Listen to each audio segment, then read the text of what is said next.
Movies, movies, movies. The Drinks and Movies crew is back for another month of movie talk. Yes, and I'm excited. I love when we get to bring out a new topic because I think the chat gets excited. The chat kind of is like, wait, this is something I'm here for or not. So it's just as fun. I love getting to talk new aspects of movies. So I feel like the there's a certain amount of work and joy that comes out of like the subgenres that we try to come up with on this show, because it's like, yeah, you can talk about time travel, but we can break it into groups. So it's like, well, the fun is, what groups would you put it into, you know? Right. And I think it's interesting too, because I think it breaks it down, because you can get so caught up sometimes in people going like, well, this is my favorite, say, time travel movie.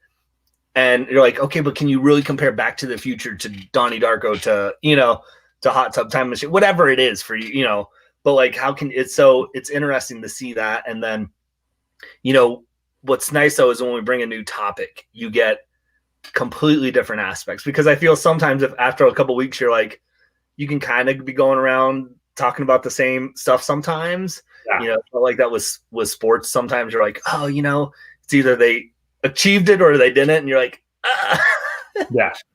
Well, and in this, so for those that don't know, here we are in November, we're going to be talking about crime, and there are so many ways to split this onion. I mean, I feel like you could cut it from so many different directions and still get a lot of fun discussion out of it. Yeah, and that's the thing is, I think this is going to be the most just like heated debates in the chat, because I feel like sometimes a lot of our movies that we broke up into these subcategories for the next couple of weeks here can run across the board. We could be talking about movies in this category and people go, wait, how do you not put this movie in? Like, oh, well, it's going to be in this category. Like, so you can either get Ben out shape or just know what's going to be in them. We're going to talk about it probably. Yeah, and when you talk, so tonight we're talking about specifically organized crime. Yep. And serial killers. And the truth is, a lot of, movies can have organized crime, but maybe they fall more into a different genre. And, disorganized crime certainly has its own thing that doesn't necessarily fit with what we're trying to say. So it's an interesting, like, dividing line. We really just wanted to come up with as many categories that give us a chance to talk about as many different movies as possible. Right. It's our way of kind of coming up sometimes with categories that we can say, okay, we want to talk about a lot of movies. And so if we have to parcel it off into categories, you're like, I don't know about that. Well, let me jump into the chat. We'll say hello to some people that are ready to talk movies with us tonight.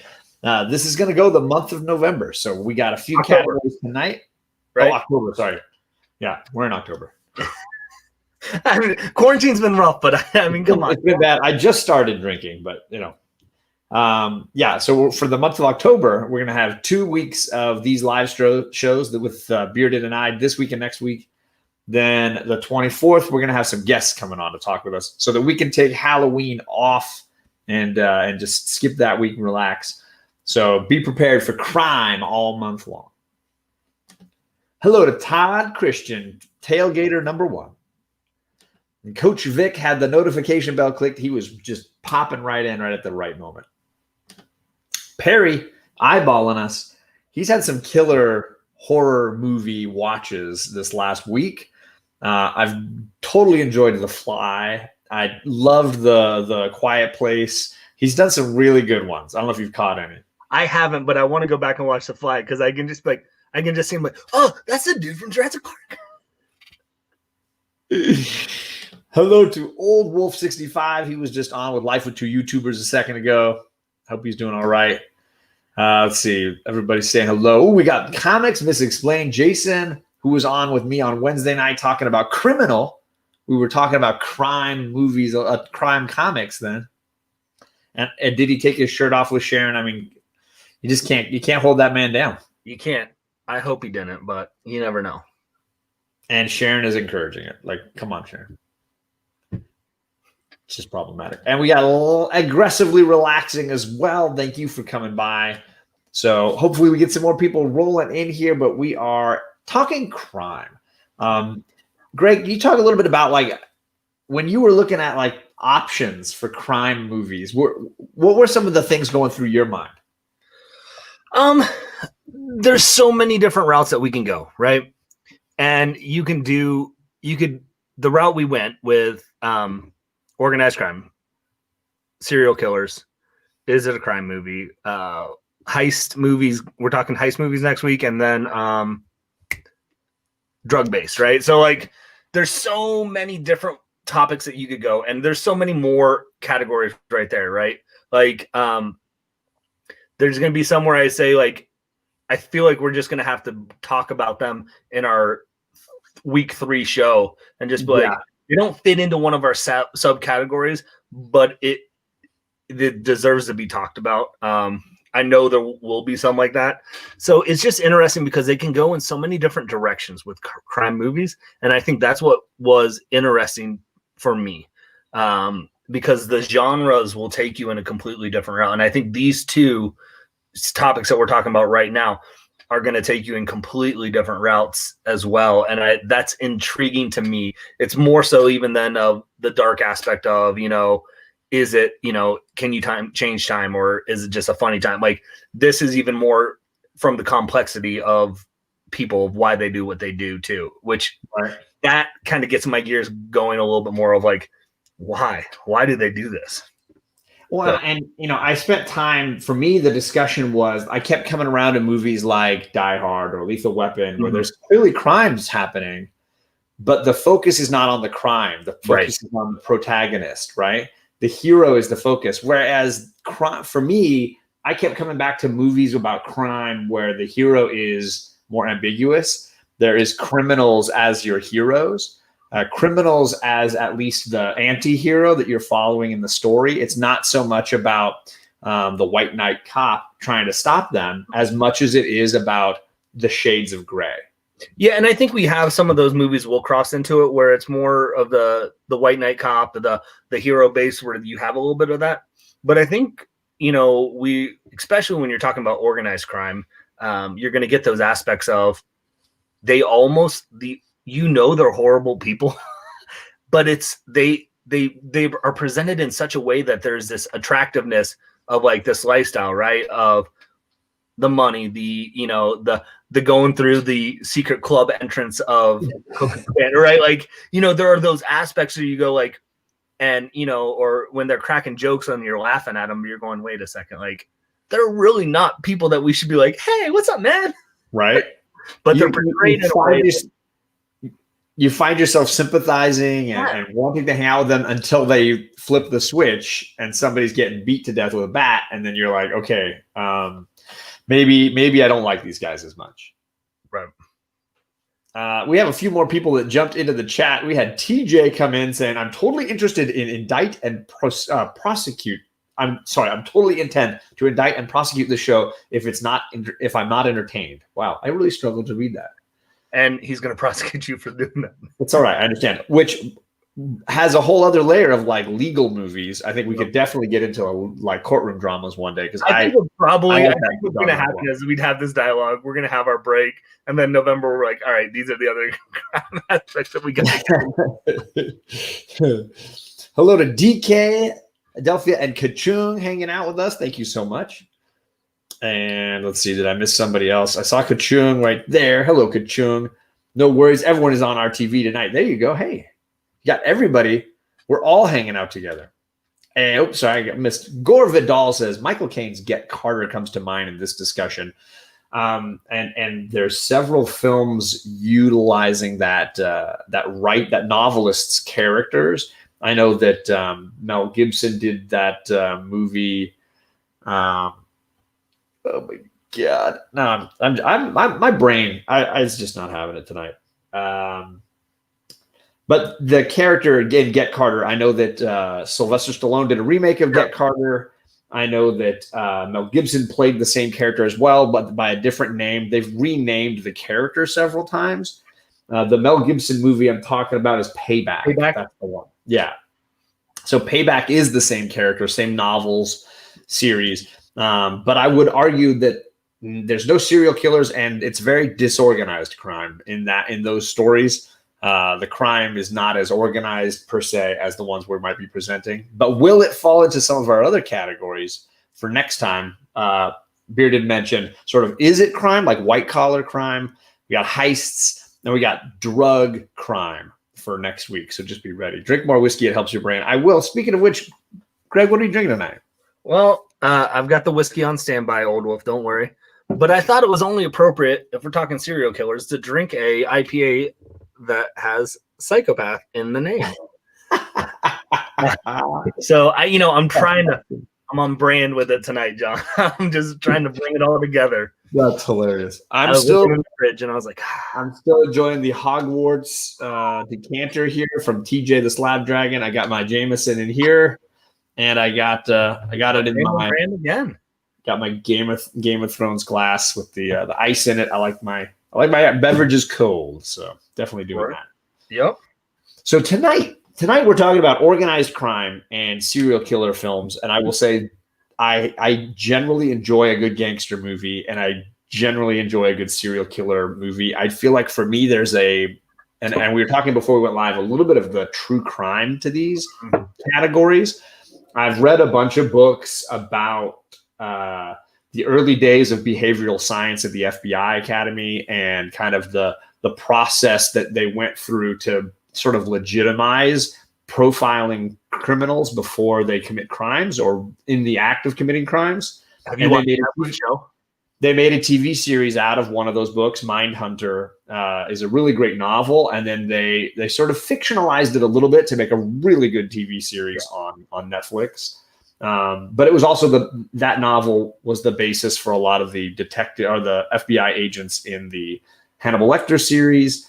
I generally really enjoy that element of history, and Al Capone and the gangster era, and definitely some of those Whitey Bulger characters that are larger than life.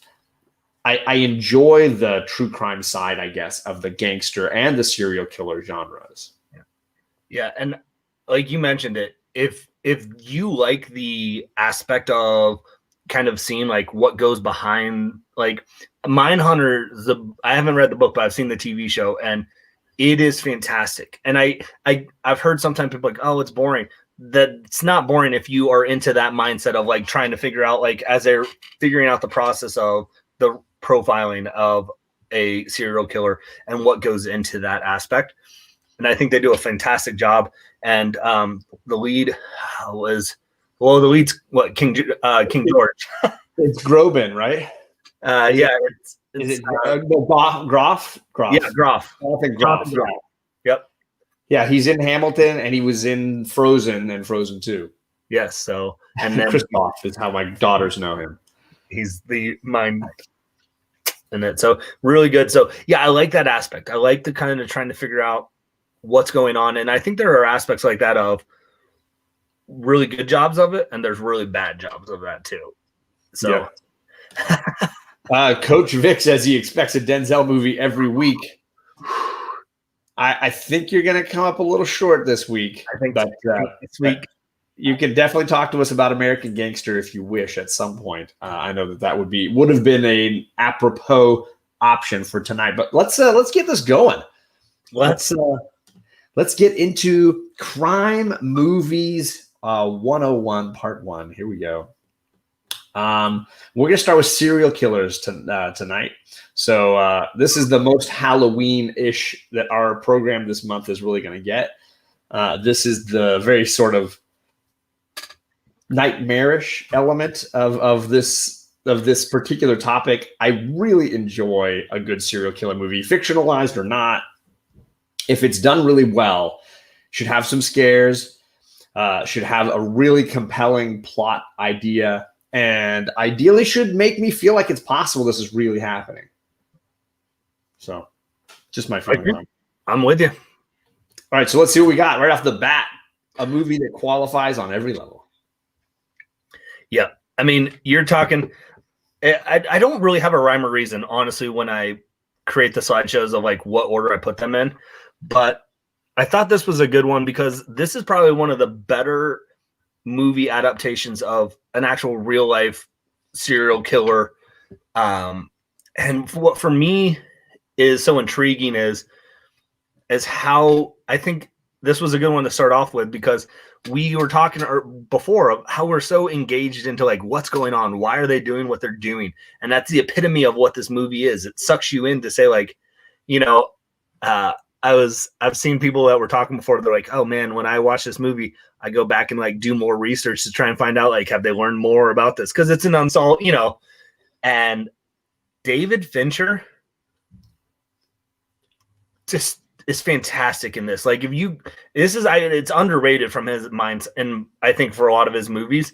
But the meticulousness that he has of like the crime scenes and things like that. If you get the chance to watch the like director Blu-ray cut, if that's something you're ever into, I know some people are like, no, to see kind of that process, you have much more respect for, I think, this filmmaking aspect of this movie.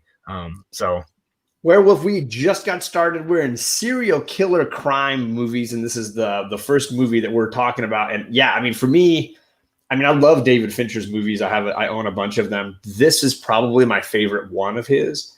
I certainly love the subgenre, but I've read the novel the Robert Graysmith wrote. He is the Gyllenhaal character, the reporter, but more of a cartoonist at the San Francisco Chronicle. And he wrote the story that as best he could, that sort of transcribed all the data into one volume. And I will say he is almost as definitive as the film in who he thinks the Zodiac was. And the movie certainly portrays one particular person as the best guess.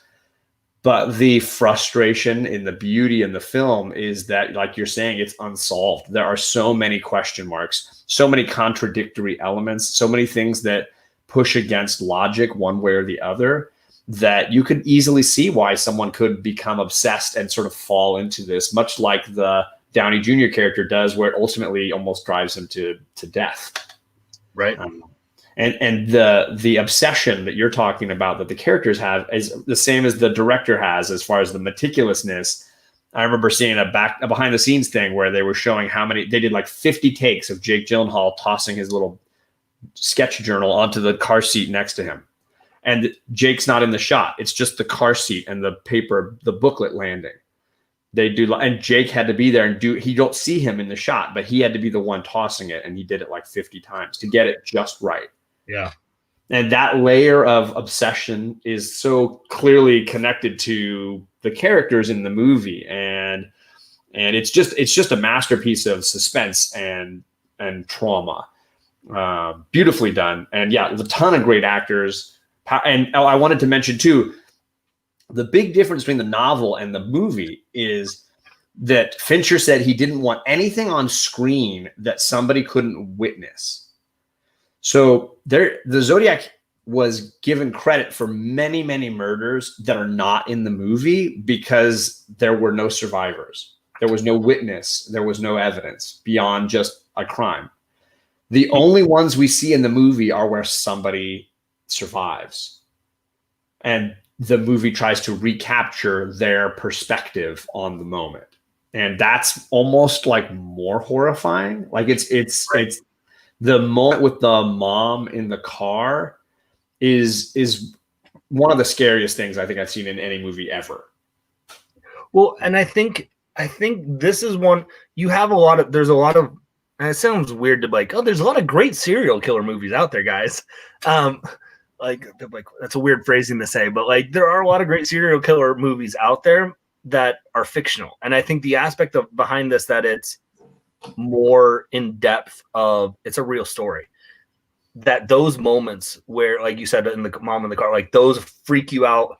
It hits me in a different way than other movies on this list will hit me, because my mind will ultimately go, well, it still is fictional. Right. Like where this goes, I'm like, who? Yeah, with this one, you can't escape to, oh, it's not real. Yeah. Because it's just too real. Right. TJ mentioned the movie about Dahmer with Jeremy Renner. Old Wolf's hoping for some Hitchcock tonight. And Kachung is saying we're probably excluding slasher films. Certainly, like you could consider them as serial killer films, but they feel more like supernatural horror where the villain can't be killed and they just go on and on and on and on. And we're excluding them because everyone is talking about Halloween movies, so that we're excluding them.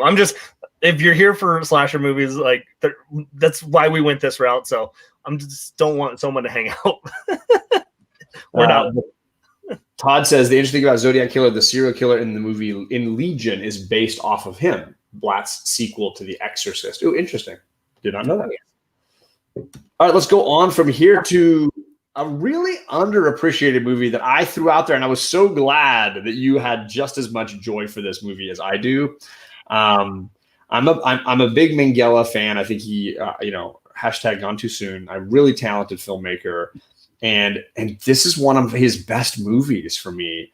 There's so many twisted layers, and again, no good people here. Everybody flawed and everybody dramatically scarred in different ways. And Matt Damon is incredible in this. His way he can mimic individuals, and he mimics so many different characters beautifully. He has this ability to be this social chameleon, and it's powerful.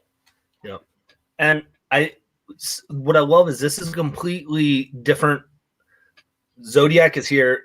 Talented Mr. Ripley is a completely different end. So no spoilers or anything. If you haven't seen Talented Mr. Ripley, it basically is this guy who goes off to Europe to connect, Matt Damon does, to connect with Jude Law's character and Gwyneth Paltrow. He's trying to work for his father to get him back home. And through this process, he kind of was like, I like your life and I like what this is offering. And it's such a beautifully written way of a slow burn. Like it's not this like first 10 minutes in the movie, a switch is flipped and it's like, boom. It almost is like, I desire this lifestyle so much. I want this life, that things happen because of that. It's not like it doesn't look, at least my interpretation of the movie, he isn't going into this movie from the aspect of I'm going to kill you, but if things come up that are going to stop me from getting what I want, I'm going to kill you to get what I want, because I have something I want in mind. So yeah, that's why I would say that it is not a con movie as much. So it's based on a series of novels. If you haven't heard of Patricia Highsmith, her ultimately like the novels that could clearly be inspiring, like Dexter and all of the novels for Dexter, are the same idea. A character who is in some ways very sympathetic, but clearly is driven to commit murder so that they can create a reality for themselves that they prefer. And which is ultimately what any serial killer is trying to do, is find social acceptance and create a space in a vacuum for themselves. And Ripley is probably one of the more sympathetic serial killers, because you find yourself liking him a lot before he does anything violent. Well, because it's only later that we realize he could have been doing this for several movies before this one. He could be several layers deep by the time we first see him at the start of this movie, much less where does this lead him in the future. Right. Yeah. This is one that you could have a backstory where you're like, oh, he's done this before. Or you could have further stories like, huh, okay, I don't need that. I think there's something like 10 novels or something in Patricia Highsmith's series of books. Well, you made the fact that you're like, what about Talented Mr. Ripley, right? About Matt Damon's character is he's so likable, and it's as a viewer, but also as someone on screen. They portray him in a way that people, Jude Law's character, Gwyneth Paltrow's character, they like him, and they're like cool, and they're attracted to that. And so I think they do such a good job of portraying that on screen that we also get drawn in like that too. So it looks like there's 5. Sorry, The Talented Mr. Ripley, Ripley Underground, Ripley's Game, which they did make into a movie, The Boy Who Followed Ripley, and Ripley Underwater. Those are the other novels in the series. Patricia Highsmith, originally from Fort Worth, Texas, created the Ripley trilogy. Hitchcock's Strangers on a Train is based on one of her novels. Yeah, she's got a bunch of really good ones.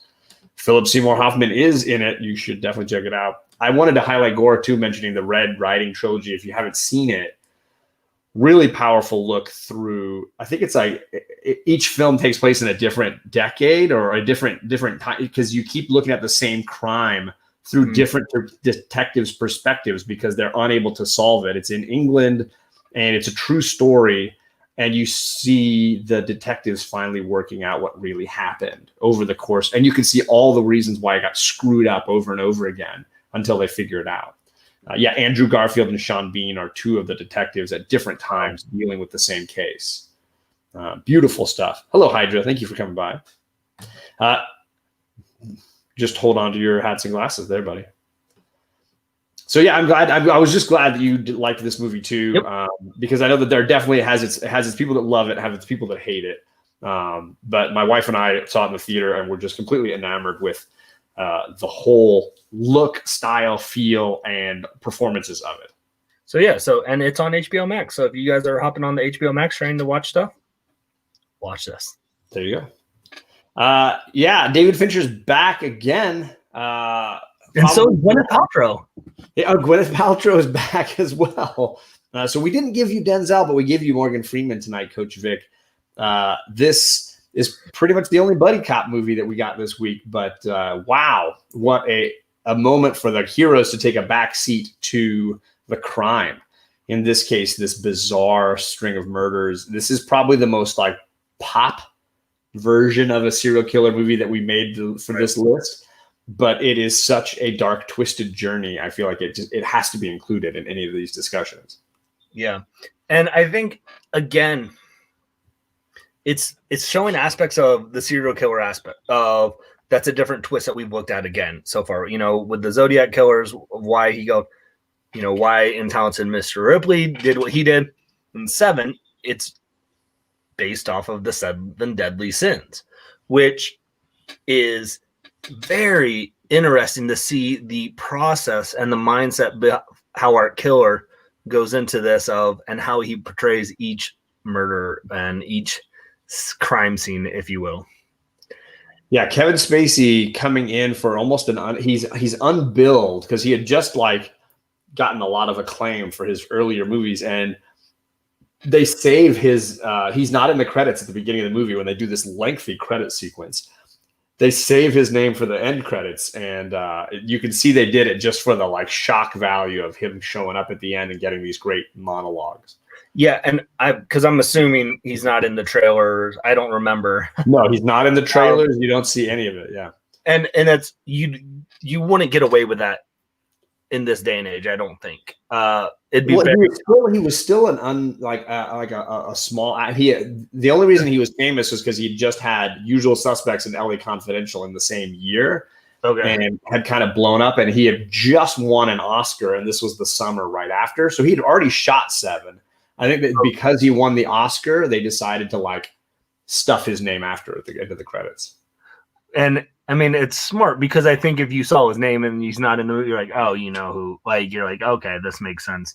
If you haven't seen the movie, this is 25 years ago. It's he's the bad guy, gang. he's so good, and obviously it's it's hard to like Kevin Spacey movies anymore, but there are a lot of great ones in the 90s. It's hard to just throw them all out, and this is one of those for sure. Right.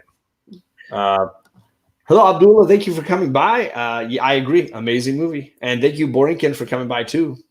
Yep.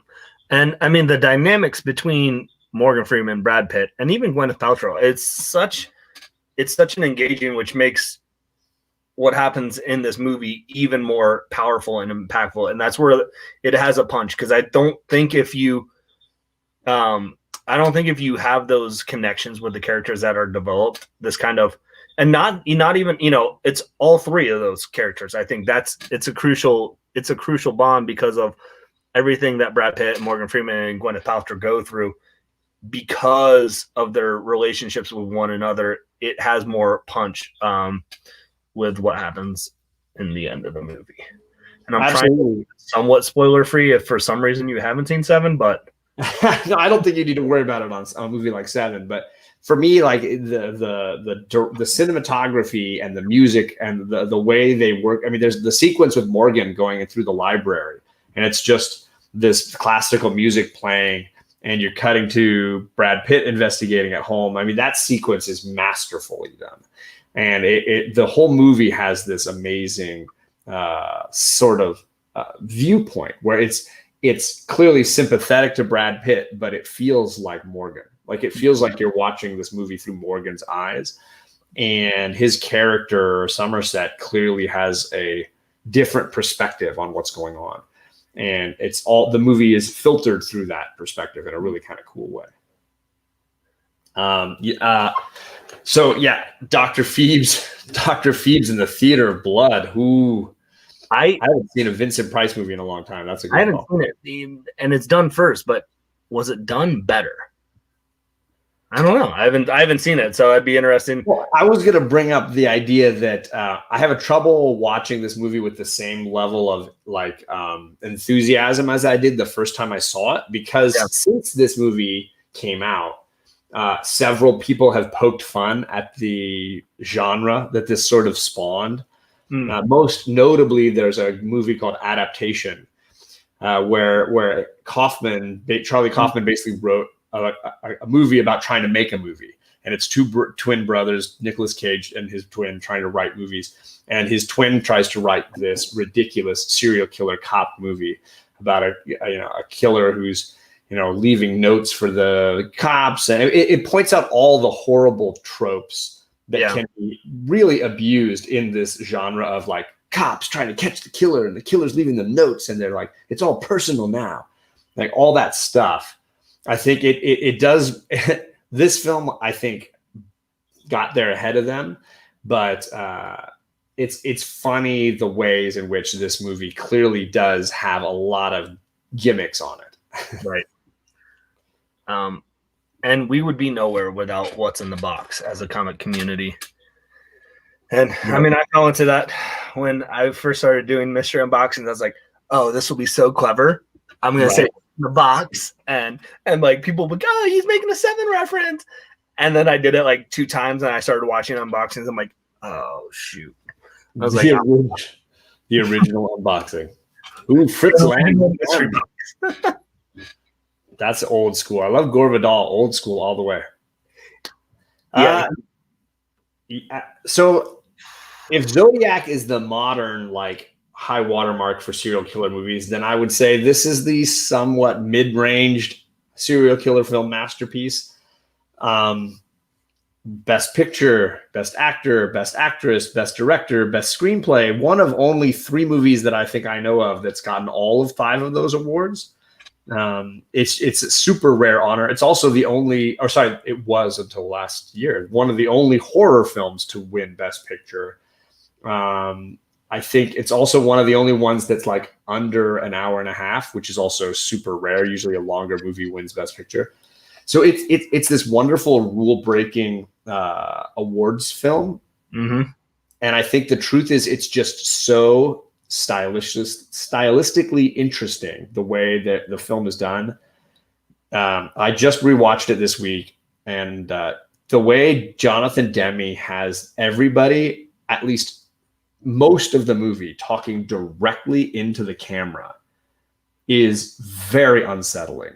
And you don't notice that they're doing it sometimes. And then when you rewatch the movie a few times, you start picking up on how often it happens, how much of the movie, because most movies don't do that. Most movies don't have an actor look into the lens of the camera and talk to it.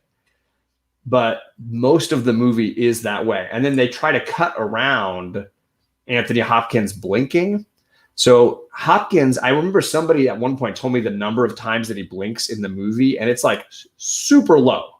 They edit around his blinking so that he doesn't seem to be blinking at all, like a robot or something. Really, just those little stylistic things make a huge difference in how you perceive the film, I think, because you're watching it and you're having people just staring at you the whole time. Jodie does it. Scott Glenn does it. Everybody looks into the camera lens.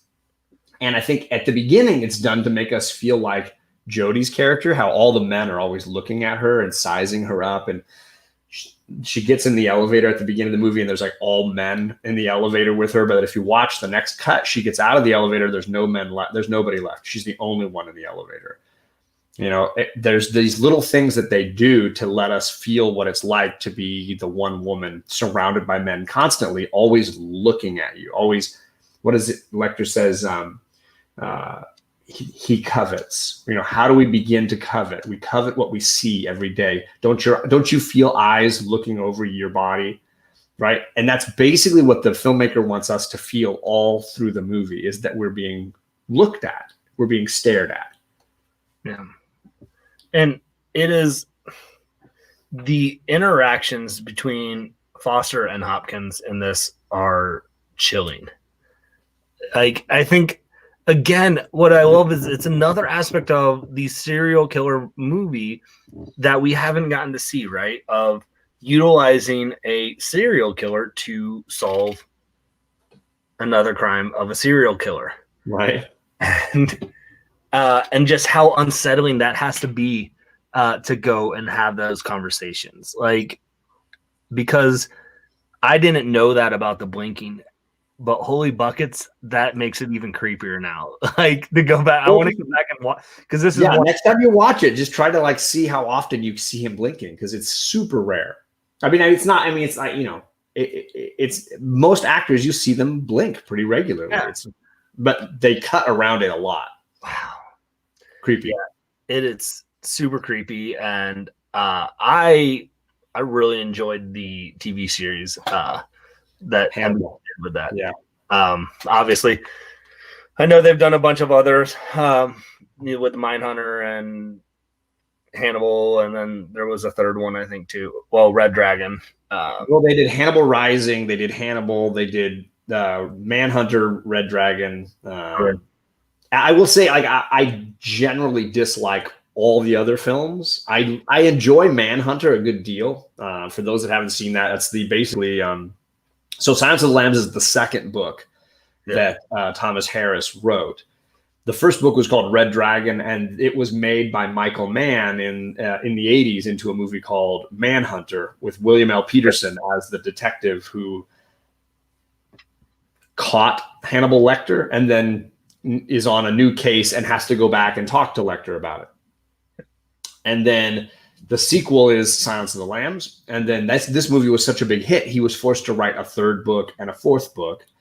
And that became Hannibal, and then the prequel Hannibal Rising. Hannibal Rising was later, a lot later. Yes. Right?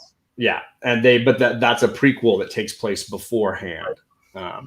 And then they remade Manhunter into Red Dragon because they wanted to use Anthony Hopkins. And I tried to rewatch Red Dragon because it's on Netflix, I think, right now, and it's horrible. That's with Edward Norton, right? Edward Norton, Harvey Keitel, Ralph Fiennes, Emma Watson. Was it Emma Watson? What's her name? Emily Watson. So a great cast. And it is just dreck. It is Brett Ratner trying to do Jonathan Demme. It is so bad. I feel like I don't know how you make Anthony Hopkins look like a fool. And he looks like a fool. It's just bad. That's the age-old thing. Do you leave stuff alone? And can you? And I think we'll get into that here real quick. I honestly just think it was bad directing for me. I don't think it's a horrible screenplay because it's actually the same screenwriter as Silence of the Lambs. It's one of the only other movies he wrote. And he went back and he wrote back. I just think it was Brett Ratner. Just like he screwed up X3, he screwed up Red Dragon, and it's like a farce. The book is amazing. I agree, Coach Vic. I love the book Red Dragon, and I even like the book Hannibal. I don't love it, but this movie and this book are on just another level, and I think it's partly because it's a female lead, and having her put into this scenario, dealing with things that are present her as being so far out of her depth.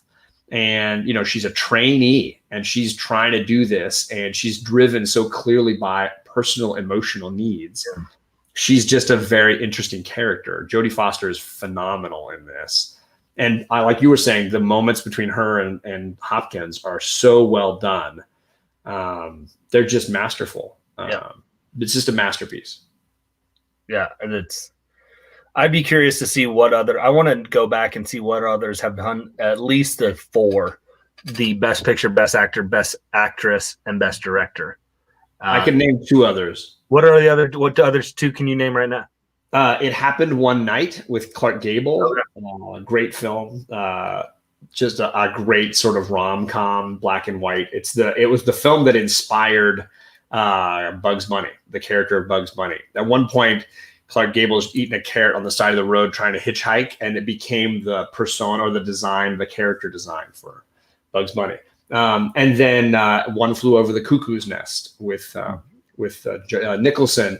And in the case of both One Flew Over the Cuckoo's Nest and Silence of the Lambs, one of the actors won in the Best Actor or Actress category, even though they were hardly in the movie. Hopkins got a lot of crap for winning Best Actor because he's in this movie for very little time. Yep.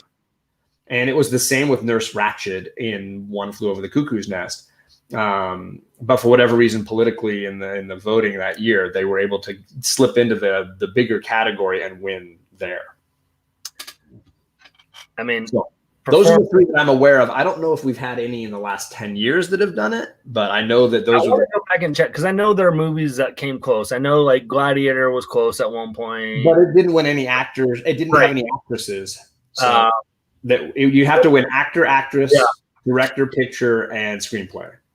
Yeah, there's a bunch that had options that almost did, and that's gonna bother me. I'll come back next week and I'll let you all know. I'm fairly certain it's still the only 3, but it's possible that I've not kept up on the Oscars in the last decade here, so I don't know as many of the minutia factoids. Right. So, anyways, this is amazing. You should watch it. It's on Netflix right now. So if you haven't seen it or you haven't watched it in a long time, it holds up beautifully. And it's on Netflix, so watch it because I know you guys still have it because The Office is still on Netflix right now for about 4 more days. I had to get that in, John. Oh, that's okay. If you don't want to be on Netflix, you can go over to Peacock where The Office will be on. That is also streaming right now. Psycho, look at that transition. Are you trying to sell the Office to people who maybe have missed it? I'm just trying to sell these streaming services that don't. So I'm super glad that you were interested or excited or happy to have this movie on here, because for me, if we said Zodiac is the modern, Silence of the Lambs is the last 30 years when I was a kid, a serial killer film. This is the OG. This is where it all kind of starts as far as serial killer films. It's a film that holds up really, really well. And scares the daylights out of you and has so many great twists that are way ahead of their time. Did you get a chance to revisit this? I've seen it this calendar year, but I didn't watch it this last month. I will say when I saw, because one of the processes of doing this, I always shoot you over a list of like, hey, here's what I found streaming or not, because as we're talking about movies, I want to be able to provide a chance for you guys. If you're like, ooh, I haven't seen this, where can I watch it? We're already prepping for these movies. Chances are we seeing. I will say this. So 1960, that's what? How many years ago? 60 years ago. This, whatever they have done or not done to this movie with it streaming on Peacock, it is gorgeous. Like and I know sometimes people are like black and white movies. It looks crisp. It looks clean. And it is just a stunning visual movie. And I never thought I would say that about a movie 60 years. Because I feel like you're always like, at least for me, I sometimes will be like, oh, okay, well, it's for its time. It's 60 years ago. Like it's beautiful and stunning, which makes it 10 times more freakier to be watching this. Because you're right, like those twists. And This is Hitchcock. It's brilliant. I love it. I love it.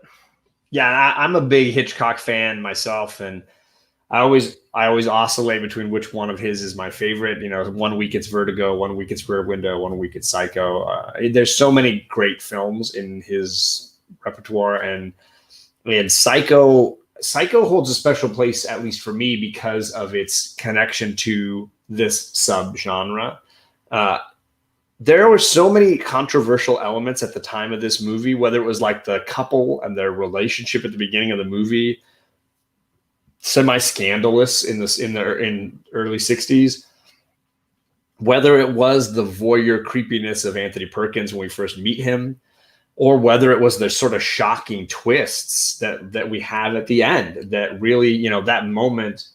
So I know everybody's probably seen the fly debate meme that's floating around right now, which is amazing. If you haven't, you know, spoiler alert, in the vice presidential debate, there was a fly that landed on our vice president's head, and he didn't react to it.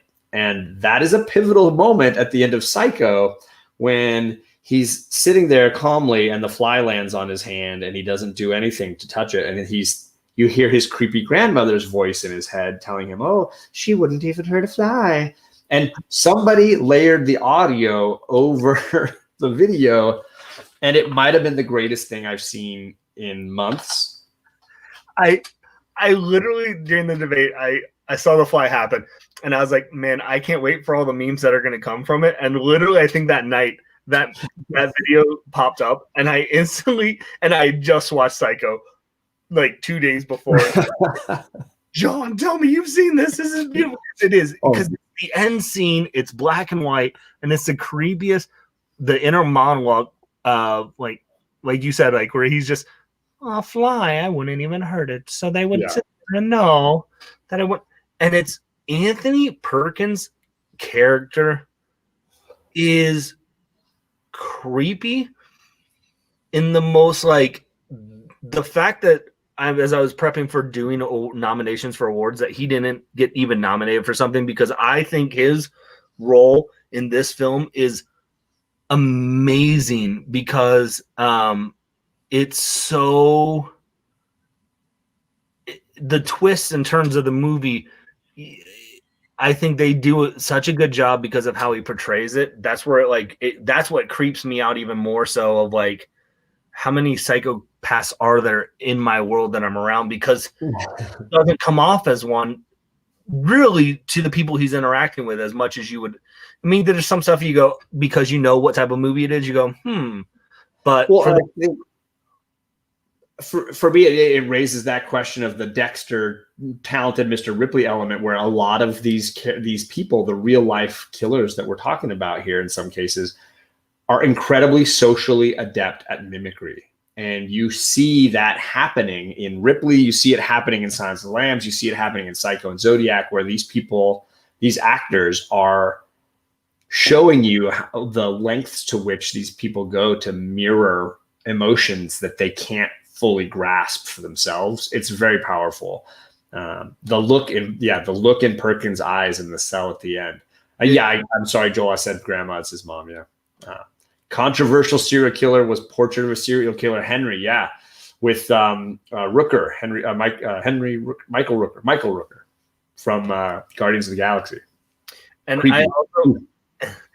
I love that I caught on your stream today. If you guys don't watch John's Saturday morning shows as you're talking with your kids, that one of your kids goes, I think they're like, is this the place that has the house? Because we were talking about Psycho. Like, is this a Universal? And so I'm guessing they were talking of Universal in LA has that.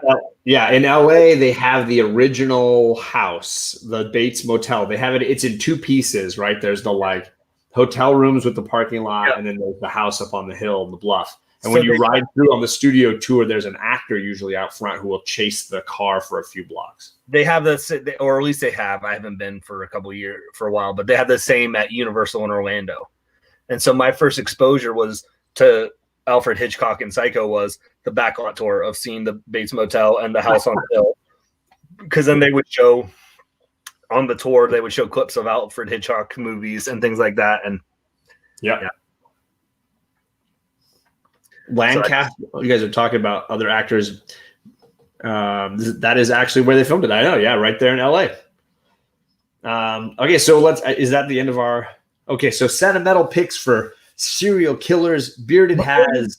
Before you move, I was just gonna say. Before you move on to sentimental picks, it sounds really bad to be like, this is my sentimental pick for a serial killer movie. Yeah. This is my. It didn't make our list pick.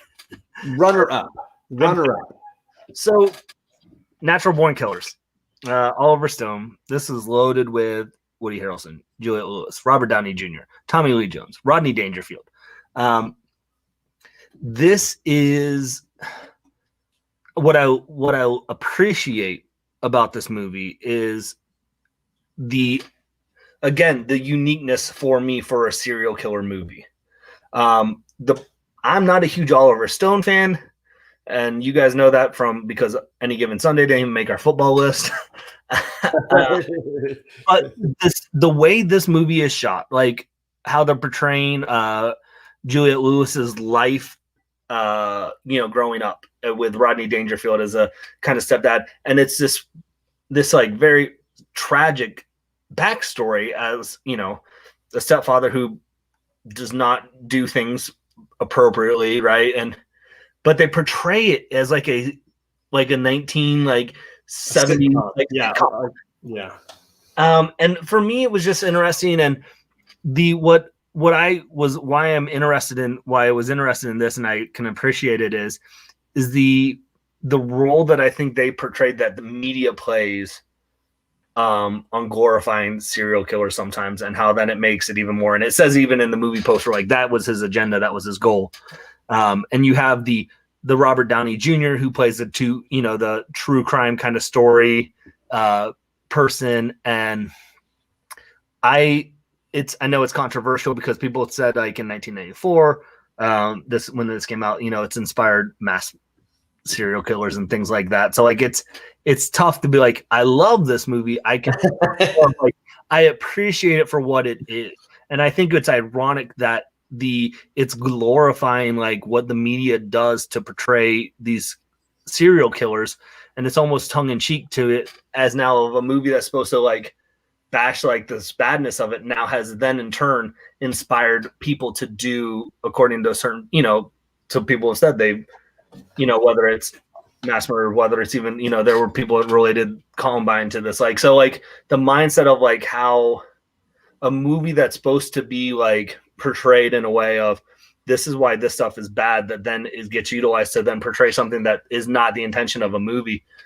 I just think I'm very interested in that, like just the mindset of that and what went through it. So there's a culture behind it for sure. And this is, for those that don't know, this is an early Quentin Tarantino screenplay, and he's very upset with the rewrites, the epic rewrites that went through the movie, because he says it's not my movie anymore. Although there are characters who use the same names in several of his movies. I would say, like, I saw the film in the theater, and I've seen it, I think, one other time since then. My issue with it, and I don't love the movie. My problem is it's so batshit crazy, this movie, that there's like, it's gone so far over the line. There's no line anymore, in the sense of like, you can do anything now. This shot's going to be green, and we're going to have opera music. This next shot is going to be shot like a sitcom, and we're going to have a laugh track. The next scene, we're going to shoot it upside down, and we're going to have like blur across it. And it's like, why? It's because it's freaking crazy. And it's like, well, okay, I lose interest when it gets so abstract. I will say what I think though, why I'm attracted to that mindset for this movie, for it of it being abstract, is I think when you're tackling something that's so tough to tackle like this, that it almost takes it out of that context a little bit. The sitcom aspect scene, the green, the reds, the upside downs. It's really hard to, I think otherwise it's even harder if you go into the movie. There's one of the comics I've just been reading, it's called The Kill Lock. And I'm not, but I had a chance to interview the artist and creator of the book. And it's about robots who, the gist is they have a, instead of a death penalty in this town, they have a kill lock that's put on, and you're then sentenced with 5 other robots. And as long as no one dies, you're good. But if one of you die, you all die. Oh, wow. And so it deals with topics of, accidentally mass murdering people. It talks about topics of alcohol. It talks about just being a psychopath killer.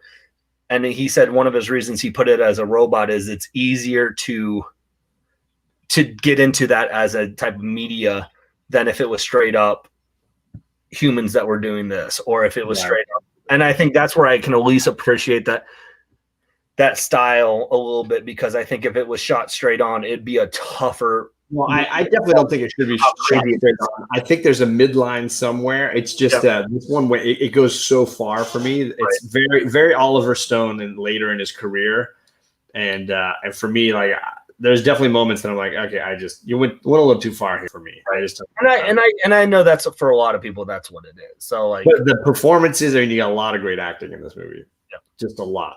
I mean, so many talented people. Hello to Glitter and Duct Tape, by the way, and some Comic Book Hunter. We are talking about serial killer movies right now. Haven't gotten around to any suspects as of yet. Gorvidal asks about Angel Heart, and I saw other people mentioning Clute and the foreign language version, the German version of Vanishing is freaky. Voldemort as a serial killer a lot. Hey, like we say on the game show on the Boyhood Sevens channel, like, hey, if you just got to sell it to the chat. If you can sell it as a serial killer movie, then it's a serial killer movie. Is it a serial killer movie? Right. All right. So my sentimental pick was mentioned earlier, but people were talking about the David Fincher version, and I will say I legitimately dislike that film, and I think this is a far superior adaptation of those novels.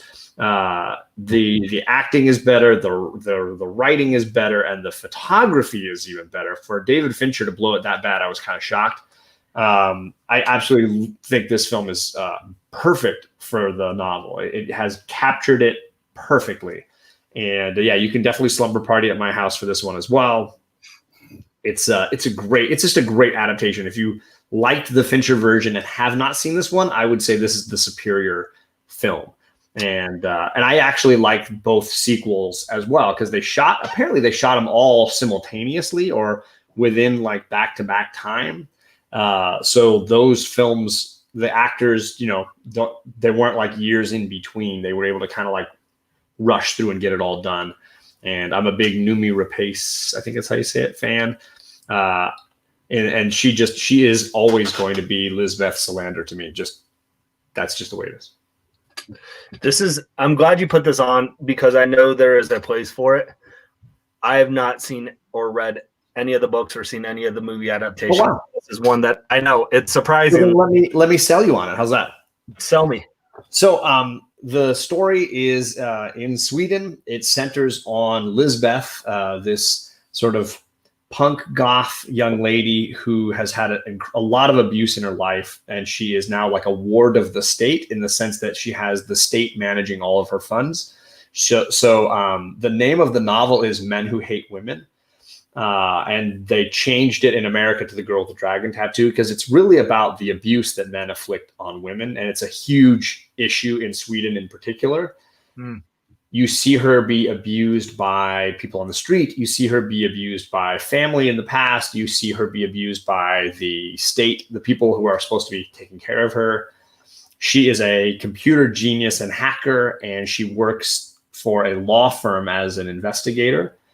Her assignment at the beginning of the movie is to investigate this reporter who just lost a libel case. And this reporter is now, his career is in ruins. His magazine that he's the editor of is in ruins because he accused a financial whiz of, robbing the country. And it was all a lie. And he got busted for it because he had a source that lied to him. And so he is in ruins. He's got to prepare to go to jail. He's got no money. It's all going down the tubes. And so she's investigating him to see what the truth is for her client. This journalist gets offered a chance to make a little bit of money by doing a family history for this very wealthy magnate. And he travels up to like the far north in the middle of the snow to research this bizarre family. But when he gets there, the patriarch of the family says, "You're really here to tell me what happened to my granddaughter? She vanished 60 years ago or 50 years ago. And I think that she's still alive, or I think she was murdered and I can't prove it. And I think someone in my family did it and I need you to prove it for me. So you have these sort of two investigations happening simultaneously.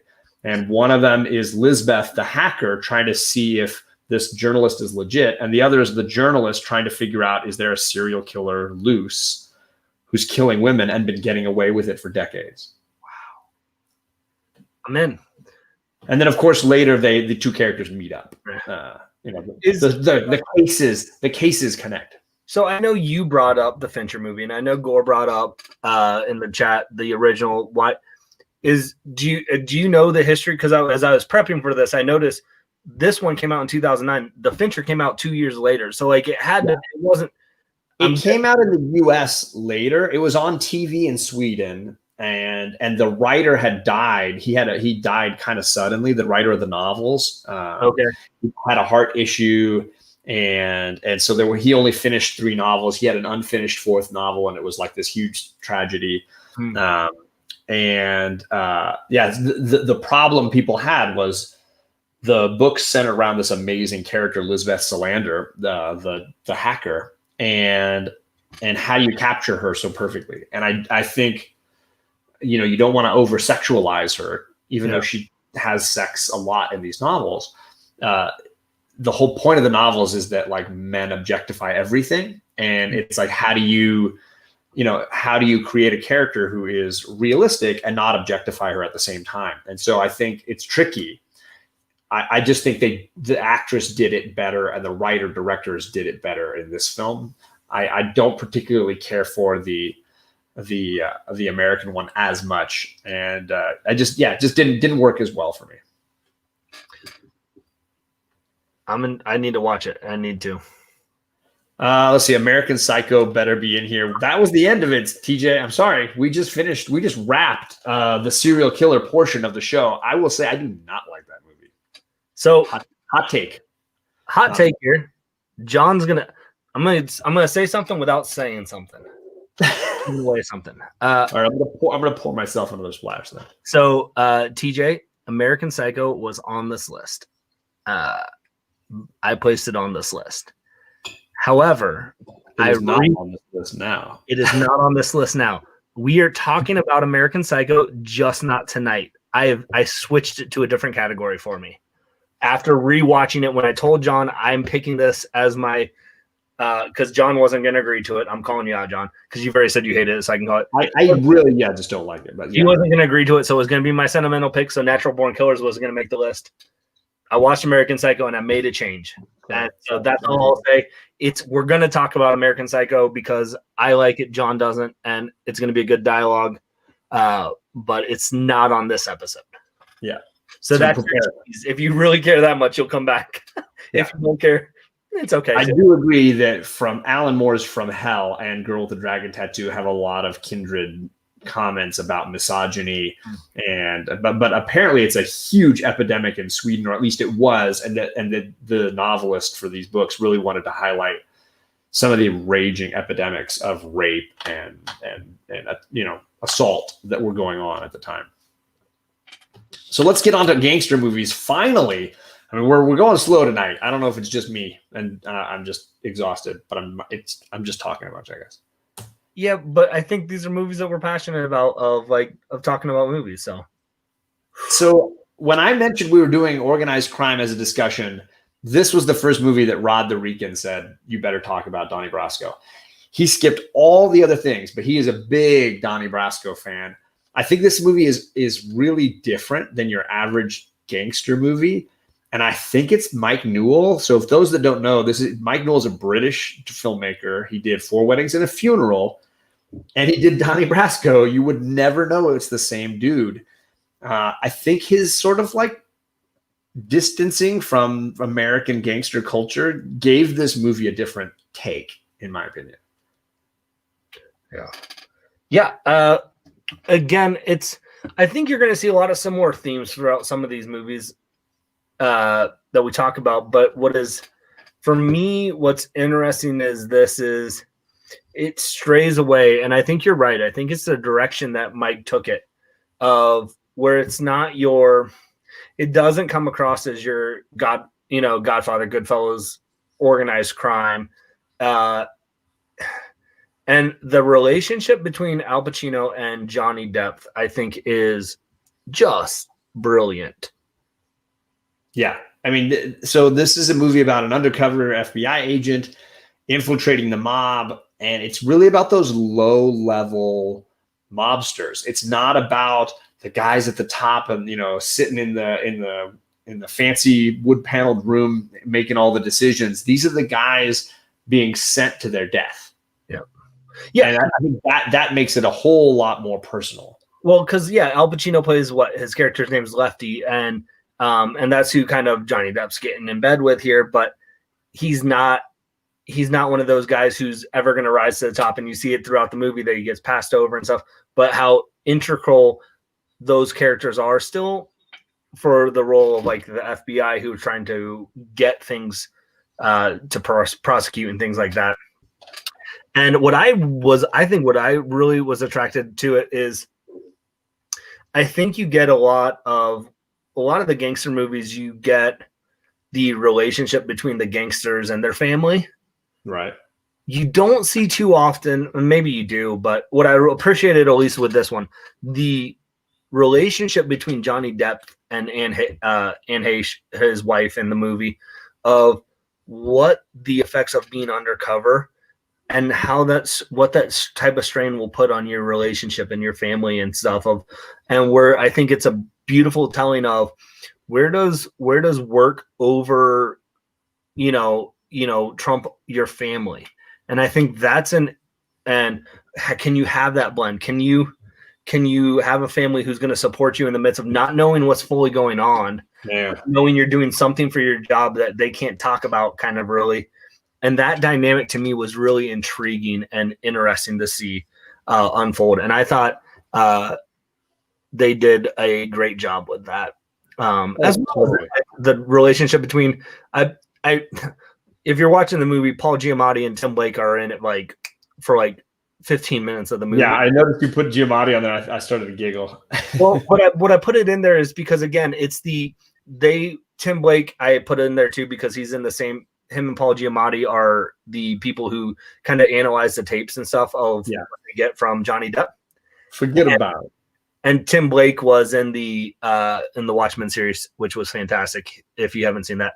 But yeah, he has that dialogue of forget about it. What does that mean? Well, forget about it. They go through this, but the dynamic, you don't get that relationship either too often in those movies of the undercover with then the people who are listening to the tapes and then Johnny Depp's not buddy with his high up bosses. These are kind of his safety net people that he can just talk and have these are his people that he would have a beer with. I think those relationships are good for me. They make the movie. Well, and I think the movie does show a lot of how the undercover agent is closer with the people that they're busting than anybody else. Right.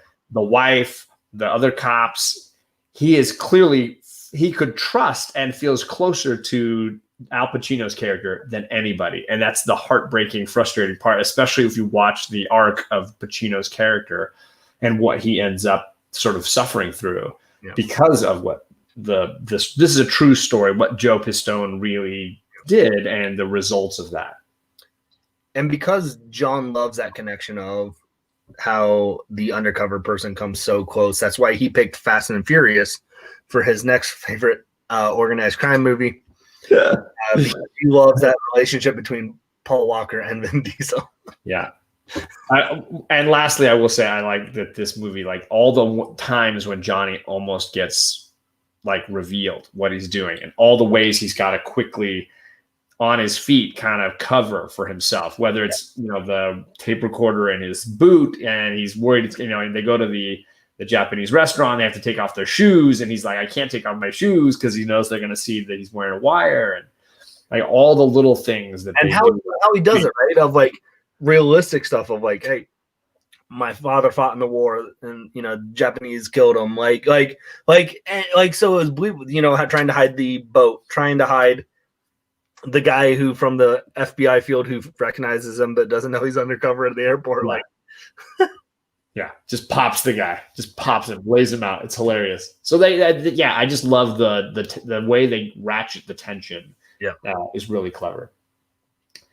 Let's go on to you talk because I'm going to go off on Scorsese in a second. So, Goodfellas, I think is one of the quintessential when we're talking about organized crime for me. Ray Liotta, you see his character, what he's going through, what he's kind of, how he gets through it. And I think it's a great movie by Martin Scorsese when it comes to organized crime.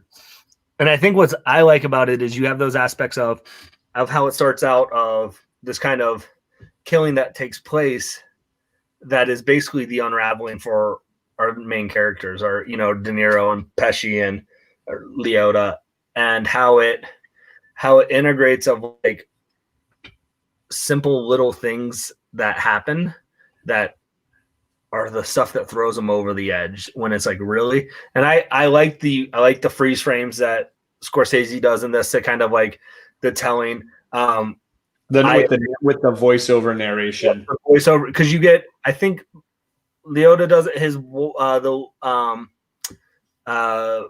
Bracco, who got best nomination for best supporting actress.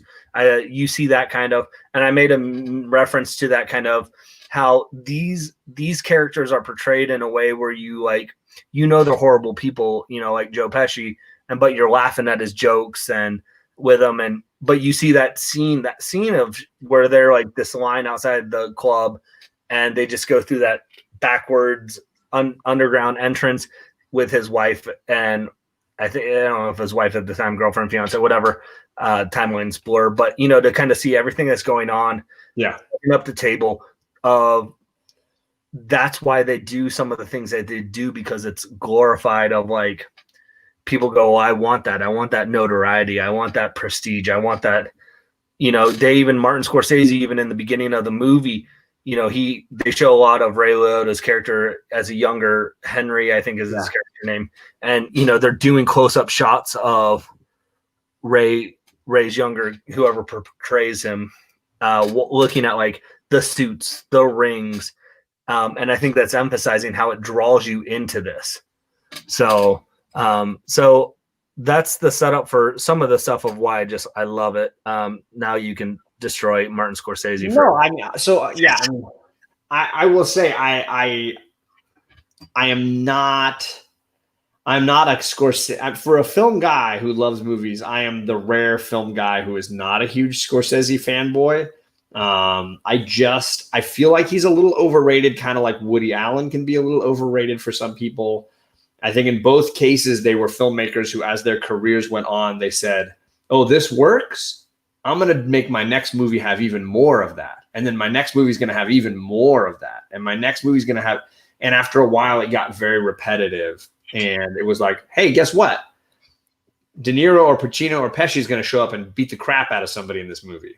And we're going to see that again next time when we see another one of his movies. So as good as a movie like this or Casino or what have you, Mean Streets, it got repetitive for me.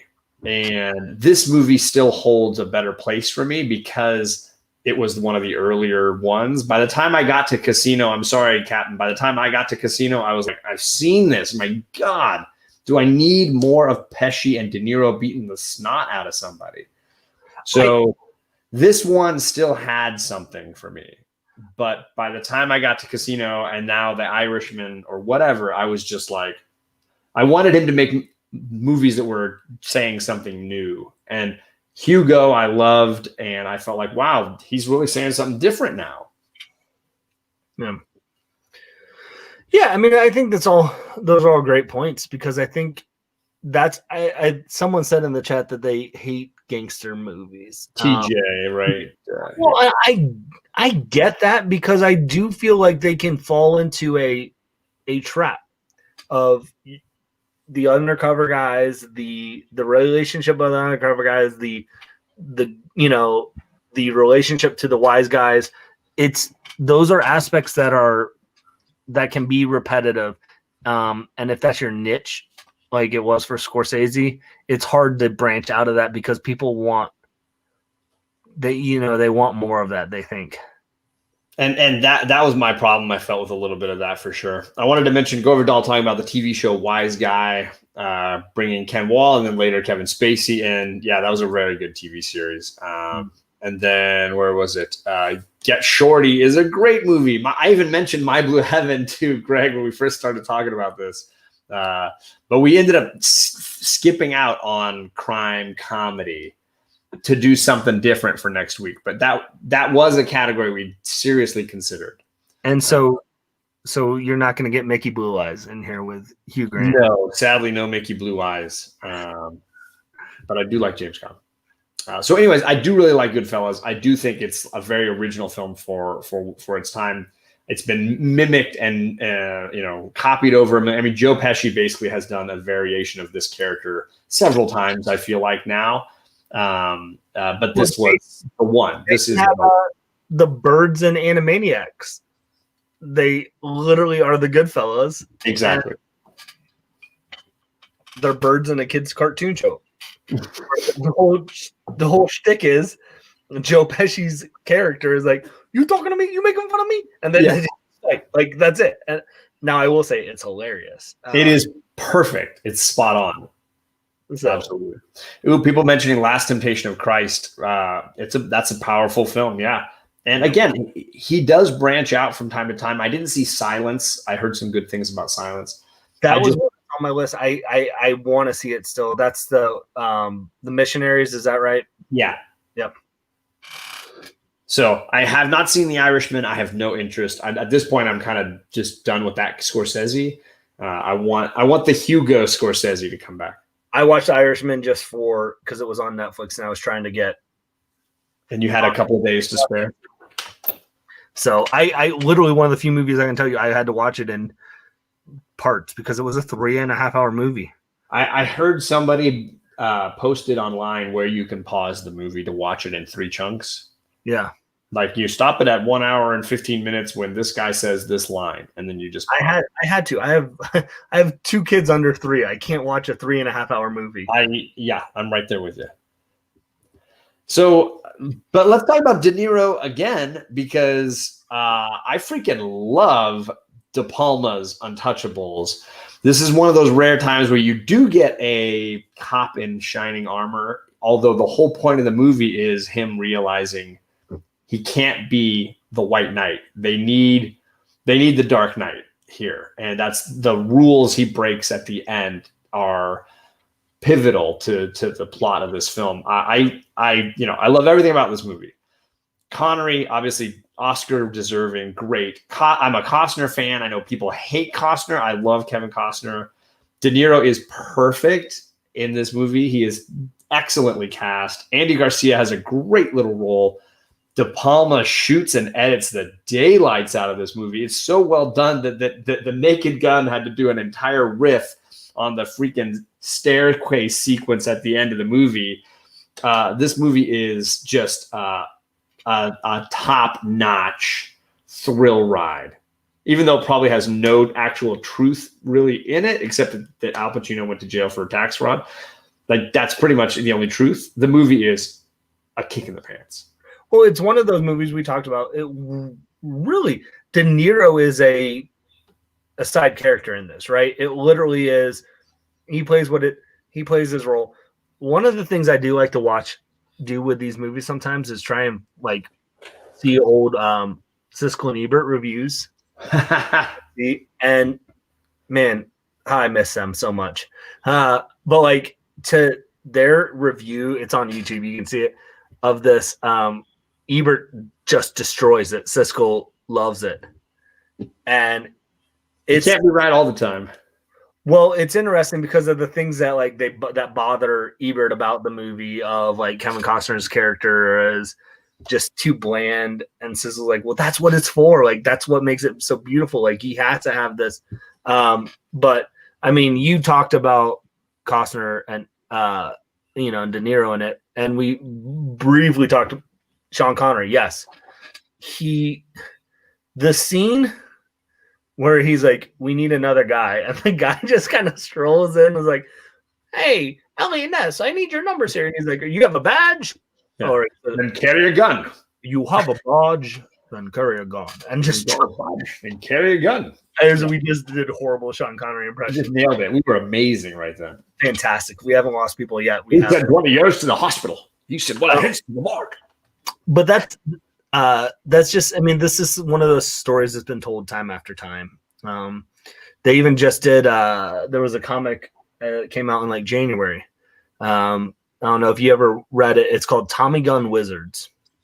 I did hear about it, but I didn't read it. It's the same it's the story of Elliot Ness, Al Capone. Al Capone's character, Elliot Ness and Al Capone's characters. But instead of alcohol is banned, it's magic. And it deals with the kind of concept that the Elliot Ness character in the comics has to kind of deal with some of the stuff that's wrong to take care of, so if he has to use a little bit of the magic to take care of the bad guys. And so it deals with those same tropes of, not only want to say tropes, but those same processes that the movie deals with of, like you said, you can't be a white knight here. You have to be the dark knight that is needed. To get yourself a little dirty to get the bad guy.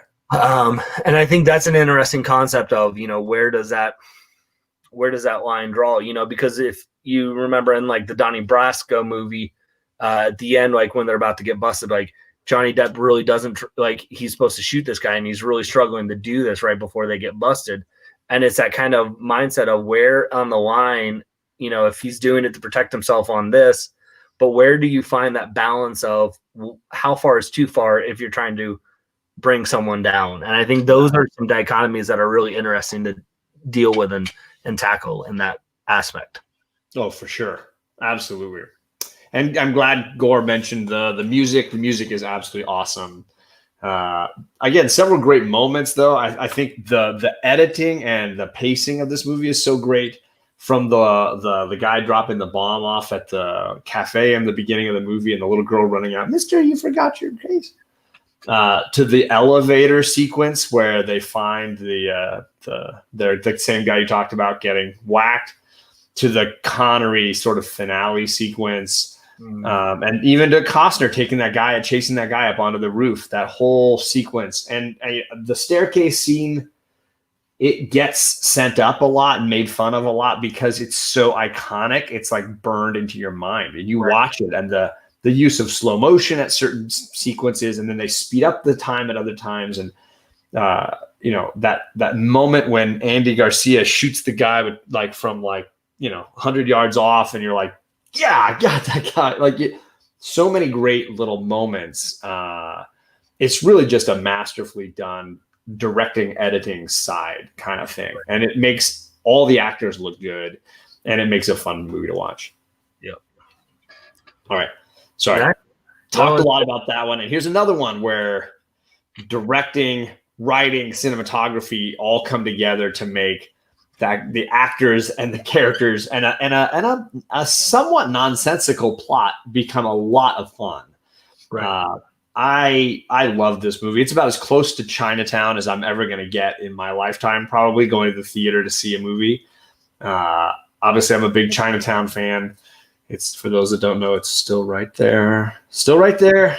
Yeah, this movie's great. I'm a big Memento fan, so getting some Guy Pearce in a movie like this, he's great.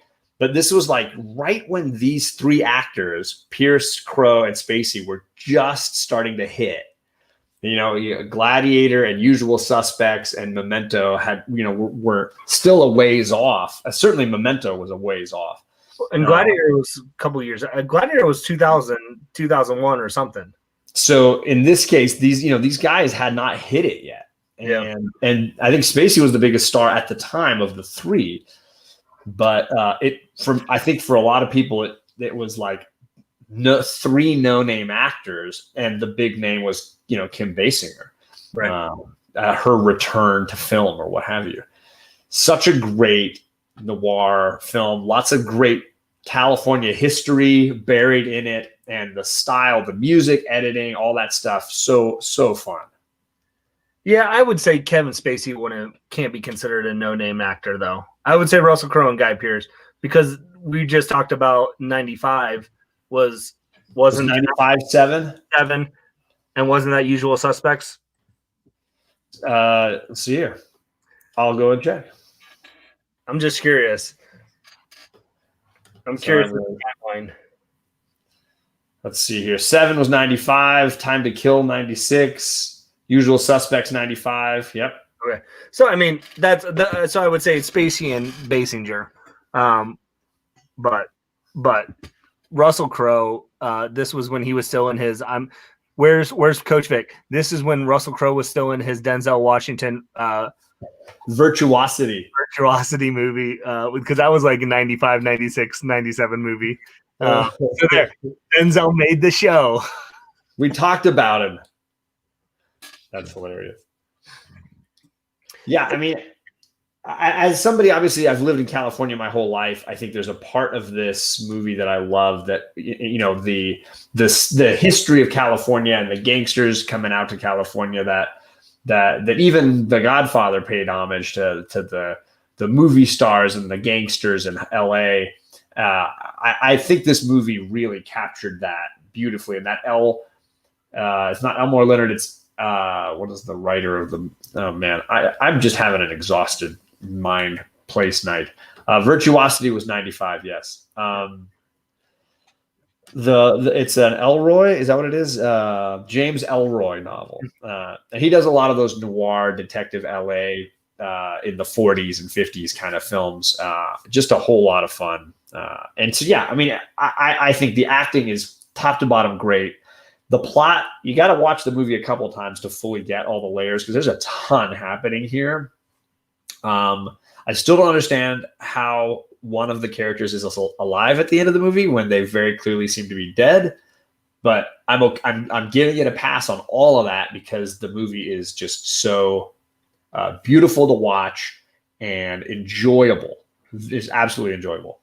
Yeah, I mean, there's not too much more I can say about this that you haven't said. The acting is fantastic.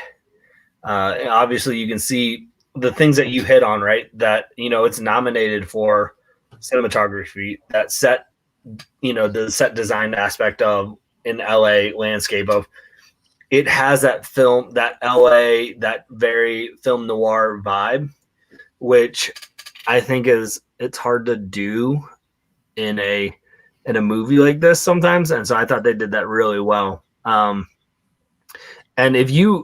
I feel like for as much as this is acclaimed and, you know, nominated for stuff and it won 2 Oscars, I feel like this is one that's slept on a lot. Oh yeah. That people like LA Confidential, because of the lesser known characters in it. It's a more of a overlooked movie. And I say the lesser known characters when it came out. Well, I mean, again, even Kevin Spacey, he had won his Oscar, but it was for Usual Suspects, which was still an indie film that, you know, right. It was still a small, yeah. He was just kind of, he was hot. He was the hot actor of the moment, Right. You know, at the time when the movie came out. But you know, I think in general, it had when I remember it when it came out, it was a lot of talk about Kim Basinger. Like that was like the discussion was always around Kim Basinger and you know what she was doing and oh my gosh, she's so good in this and she looks amazing and we haven't seen her in a while. And you know, it was still a few years before American Beauty. Yep. And you know, I think it was a chance to him, and ultimately, you know, Spacey's playing more of a good guy in this, and he'd been playing a lot of villains, you know. So yeah, I think that it was a lot of unknown actors, and even Curtis Hanson, you know, was not a big name at the time. He's still kind of a smaller director. I don't know that he's like this big Hollywood guy. I think I've always really liked his movies. For those that haven't seen River Wild with Meryl Streep, I still think that's an underrated movie that he made. He did 8 Water Rafting with Kevin Bacon. Yeah. And he did Hand That Rocks the Cradle, and he did 8 Mile, and he did Wonder Boys with Michael Douglas, which I really love. And he did In Her Shoes with Cameron Diaz, which I really like as well. So he's done a bunch of movies. I think he just he doesn't make movies that often. It's like he'll skip 5 years and then make a movie. He hasn't made a movie since 2012. Wow. So I think he makes a movie when he's interested. It's it just doesn't happen that often. Oh my God, he died. Never mind. Sorry, he died. Oh, sorry about that. I just realized that. I'm sorry to hear this. Mm. That's gonna hit me a little harder. Yeah. Age 71 in 2016. Well, that would explain why it's been a few years since he's made a movie. Yeah. I'm having an off night. I don't know what's going on with me tonight. You're fine, man. No worries. Usually I'm up on all this stuff, and I feel like I'm off. Let's talk about Black Movies Uptown Saturday night. Let's do it again. A Piece of the Action, Harlem Nights, or American Gangster. The first three are filler. For me, I love American Gangster. Great performances by Crow and by Denzel, but I like these movies better. That's just, American Gangster's top 10, sure, not top 6. Sorry, because we got this movie still coming. Like, come on. And ultimately, if I'd done it fairly, this probably would have taken up 2 slots. So true. But so because we can cheat because it's our show. We cheated. Yeah. And we just put in the trilogy. Yeah, I the first 2 films are masterpieces. I think even was it You've Got Mail, where Tom Hanks is trying to sell Meg Ryan on The Godfather, and he's like, it's The Godfather, it's the I Ching, it's the movie, and she makes the comment that it's like a guy's thing, and I guess it might be true because it's about business and family and the patriarchal responsibility to those things. I just think look, see, hey, Crystal gets it. Boom. Yep. There it is. Maybe it isn't a guy-girl thing. I just think it's a powerful look at family dynamics, and Pacino's evolution across 3 films is phenomenal. And you can't even in one film when he goes from the soldier to the Dawn is powerful, amazing. And you can't talk about The Godfather. Did you really go to college if your college dorm room didn't have a Godfather movie poster? That's how iconic it is. I guarantee you kids had that movie poster in their college dorm room and had not seen The Godfather. But this is one of those movies that I think the first 2 talking about this, especially, and the third one, it's not awful. No, and that's why I think we did want to throw it in here, because at least for me, I think because 1 and 2 are so amazing. Yeah, and they were made in such tight succession that you had 16 years before the final film was made. Well, and we talked about, like, it was more made of because it was nice to have, but there wasn't anything new at that time. I think you and I had talked at one point about it. Kind of, it's like.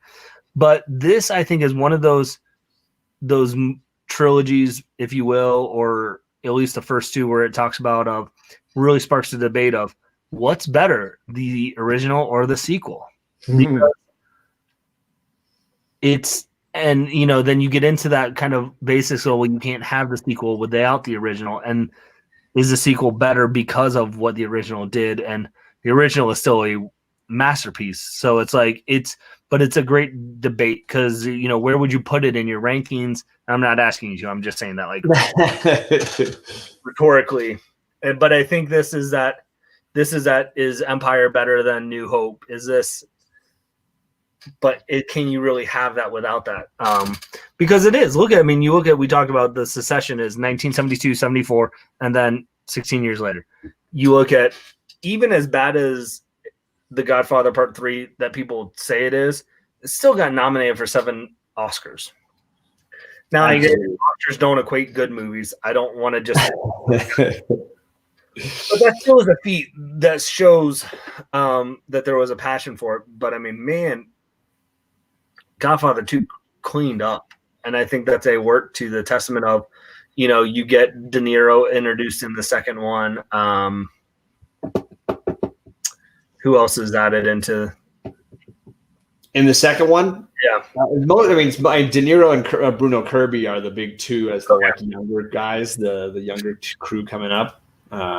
For me, like we mentioned before going live, that like as much as I'm like a little more ambivalent on Scorsese, I am a huge Francis Ford Coppola fan, and I feel like it's hard to say Francis Ford Coppola is underrated or underappreciated when obviously he has the Godfather trilogy and Apocalypse Now on his resume. I just feel like he has so many good movies that they often get overlooked. And somebody like Scorsese gets talked about with more regularity. But before we went live, I said I'm a huge fan of The Conversation. And, I was, as a kid, I think I liked Gene Hackman a lot. I liked his movies a bunch. And he's on screen almost the entire time in that movie. He's just amazing. Harrison Ford has a great little cameo in it. It's one of those movies that just is super intense and creepy. And his films, I think Coppola's films just get under your skin in a great way.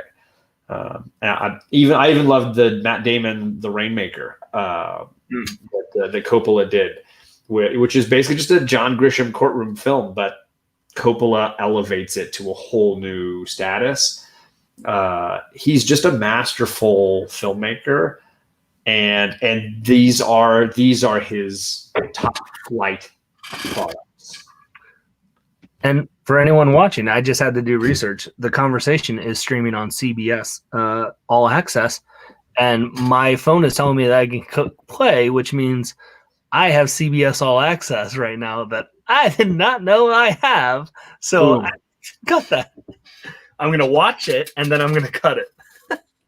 You should totally watch it. I think Coppola's films are not watched as much as they should be. I think people watch Scorsese a bunch, and it's probably because Coppola hasn't made movies as often in the last couple of decades. But yeah, you look at Apocalypse Now, the Godfather trilogy, and The Conversation. I mean, it was quite an introduction into film, and he became more of a producer after that and made fewer films. But yeah, I agree. He is just a superb filmmaker. And look, there it is. Gore says that ending, right? The ending, The Conversation, just the way it builds. Hackman is just so phenomenal. I'm not going to give anything away. Don't worry. I'm going to watch it. Don't say anything. Gore, don't tell me anything. For me, Coppola, a lot of people put Coppola and Scorsese on the same level. Like, oh yeah, for me, there's no comparison. Coppola is like top 3-4 directors of all time for me, and Scorsese might be 10. He might come in. He might creep into the top 10. So that's just me. Sorry, that's where I come out. I don't know if I can pick Godfather 1 or Godfather 2. I used to think in film school that it was cooler to think Godfather 2 was better because it was just more complicated. But Godfather Part 1 is such a tightly wound masterpiece. I think that there's no winners or losers in that debate. Right. All right, let's finish this up. We've been going on too long. What is your runner-up, not so sentimental crime gangster movie? Oh wait, this is mine. That's yours. Your name's John. Yeah, my name's John. I don't know. You know what it was? I woke up at 4:00 this morning with my wife. She had to go to work, so I think that's honestly it's catching up with me. Let's talk Coen Brothers for a second. Coen Brothers have a long history of making great crime movies. They've made a ton of them, but they've really only made one gangster movie, and it's Miller's Crossing. And if I could convince you to watch any movie tonight from our list of movies that we've talked about, it's going to be this one because it is supremely underappreciated and underwatched. It's got Gabriel Byrne from The Usual Suspects in an incredible starring role, just phenomenal performance. John Turturro, Albert Finney are just great. Marcia Gay Harden as the femme fatale, phenomenal. It's one of their earlier movies, and the whole thing is about lies. And, there's the Irish mob and the Italian mob, and they're fighting over the city. And there's lots of infighting and lies and twists. And, oh, I'm on this side. Now I'm going to lie and be on this person's side. It is actually, yeah, I saw you, TJ. I see you. It's actually very, it's ahead of the audience, is what I like about it. Mm-hmm. I don't know what the characters are going to do before they do it. And yet when they do it, it makes total sense. And you don't know who Gabriel Byrne is playing. Is he lying to himself? Is he lying to the Irish mob boss? Or is he lying to the Italian mob boss? Or is he lying to everybody? He is playing a lot of sides, and he's stuck in the middle. And the whole so the sequence you're seeing right there is towards the beginning of the movie, and he's supposed to take Turturro out into the woods and kill him. And it's the crux of the whole thing, going out to Miller's Crossing, where you can kill somebody, leave their body, and the crows will pick it to pieces and the cops will never find them. And there's bodies apparently just littered across Miller's Crossing. It's so they return to this setting a bunch. And Turturro is the greasiest, slimiest guy in this movie. He's perfect. And Gabriel Byrne is just this cold-hearted, right-hand man badass. I just love. And then Albert Finney has a sequence with a Tommy gun fighting like 7 guys that's just freaking amazing. Like, he never runs out of bullets. I don't give a crap if there's no logic to it. You just want to see Albert Finney with a machine gun mowing guys down. That's fantastic. It was one I wanted to watch and I just didn't get to it. So I'm glad Gore has seen it. So at least somebody in the chat's like, I've heard of this movie. It was pre-Fargo, so Coen brothers were really only known for Raising Arizona at this point. And I will legitimately say, Gabriel Byrne is a great actor, but I hate almost everything he's been in. I will legitimately say the number one complaint about this movie is that the plot is really complicated. And what I usually tell people is the first time you watch it, just let it happen. Let the movie just kind of happen to you. Because when you get to the end, you'll be able to say, okay, I think I get what it was. And the second time you watch it, you'll be like, oh my gosh, I see what he's doing here and how this person's playing that person and who is lying. And some of the characters don't even go by their own names. They go by nicknames like, oh, he's the Schwarmy. And you're like, okay, who's the Schwarmy? I don't know who this guy is. They legitimately just, because the slang of the Prohibition era is very thick. And I freaking love this movie for the slang. It's just really well done. Gangster movies are your favorite. Well, you and TJ can spar on that one because he's not a fan. But I'm selling this as my sentimental pick. If you haven't seen it, check it out. Coen brother gangster movie. There's really not much more to say than that. Are you okay? You good? I'm good with that. No, yeah. Okay. This was your pick. I also legitimately quote this movie fairly often. It is eminently quotable. So let's go to Bearded Comic Bro. What is your sentimental or runner-up gangster movie? Well, let's just if you couldn't tell, John has a not disdain, but a not as deep of love for a director that there's no way he would make our list twice. And I know this is kind of, people give me grief probably for this with the organized crime. I get it. I thoroughly enjoy this movie. And I think this is one of our few movies that is in even close to this era. I don't think anything past 2007 at all. I think so. This that just shows you that we have our niche that we we've across the decades for sure. 70s, 80s, and 90s is where we're at. This is rewatching this movie. I get why people don't like it. It won a lot of awards. Was nominated for a bunch, and it's one of those. Yeah, the soundtrack's great, but this is one of those movies where, as I'm watching it, trying to watch it from a mindset of okay, it has a lot of holes. It has a lot of where you go, really, that because they want to try to show that, the dichotomy between DiCaprio and Damon's character. And I think though it's what I love is I can live with the holes. I can live with the plot holes in this because I appreciated seeing the acting. I think the acting in it raised it up for me. I told you, yeah, I knew people would hate. TJ hates this film. I knew people would hate this film. I know it was going to be one of those like this is why it's a sentimental pick. But for me, I love it. It comes off of maybe not as a good way as much, but it's very much Lock, Stock, Two Smoking Barrels storyline aspect or Snatch or Layer Cake, right? With those kind of like just mass chaos happens once you hit the 3/4 of the way through the movie. But I think the acting in it is really intriguing, and I think it's Vera Farmiga who plays the girlfriend between Damon and DiCaprio, and I think she does a really good job throughout the movie. So I will say this is a Scorsese movie that I do enjoy. I don't think it's a disaster, but I will say it's because I love the Hong Kong version a ton. mm-hmm.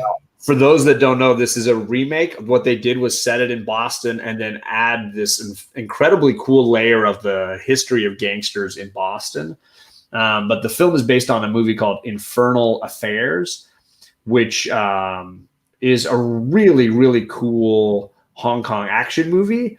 And it has Tony Lau, I think, in the lead. And he is great in the movie. I really do think that that's a movie worth finding if you can see the Hong Kong version. It's the same basic idea that there's a cop who's undercover with the criminals and a criminal who's undercover with the cops, and they're trying to find one another and stop one another from ruining the businesses that are happening on either end. And I think what's hard about, at least for this movie, I think it's hard to separate like the nuance of it from our mindset of like this movie would never work in 2020, like in the mindset of like how can they not know who's who in there, like it just wouldn't work, I think, with the tech and things like that. But man, I do have to agree with Chaos's comment there. Anything that DiCaprio's in, I'm hooked. I really like him as an actor, and I think he's great.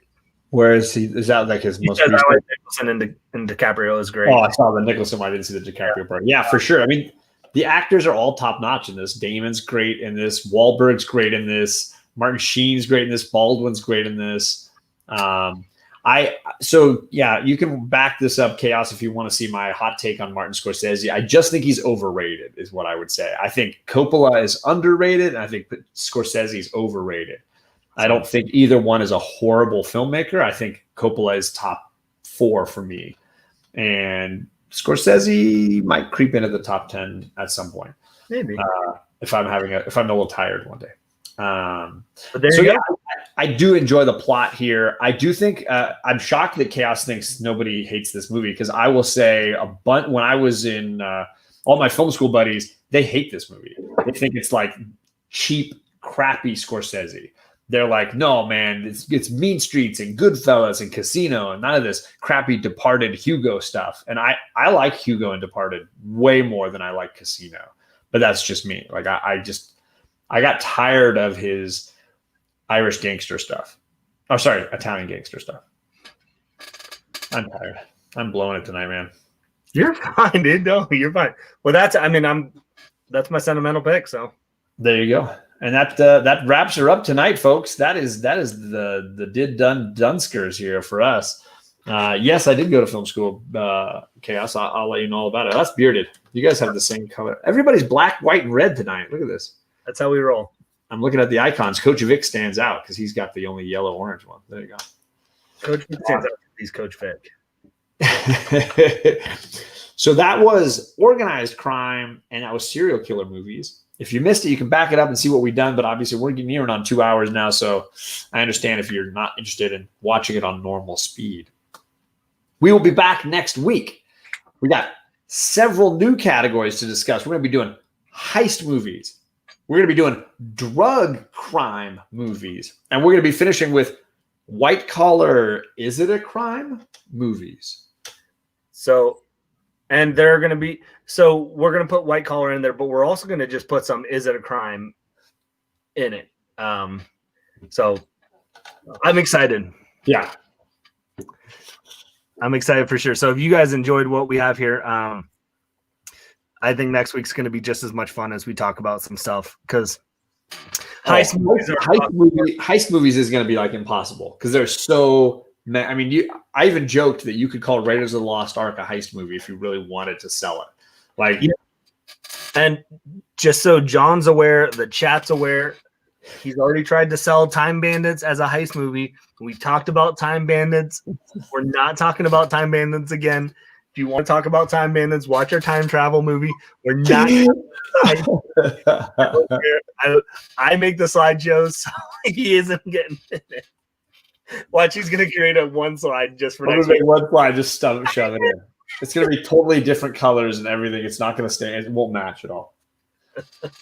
Yeah, I mean, so yeah, I just feel like there's so many movies that can count in there, and Endgame is a time heist, right? So there's so many heist movies, right?